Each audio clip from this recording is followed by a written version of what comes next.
May itlog pala siya. Ayan. Itlog. Tapos may ano rin siya, laman. Sausawan natin. Patis mansi. Kain na. Try nga natin yung itlog ng isda.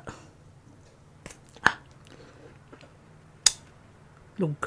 May itlog pala siya. Akala ko yung babae lang may itlog.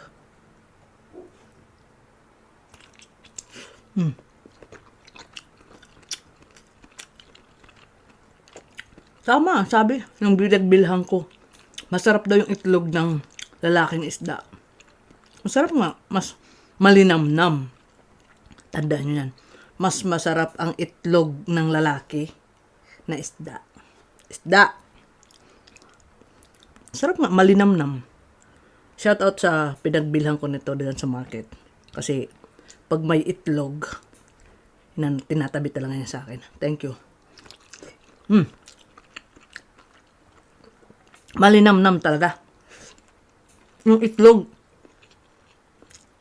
Sana all may itlog, no? Saka malambot.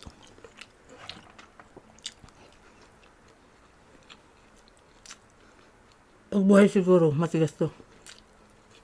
Naluto na, lumambot na. Itlog ng isda. May lasa talaga siya. Masarap.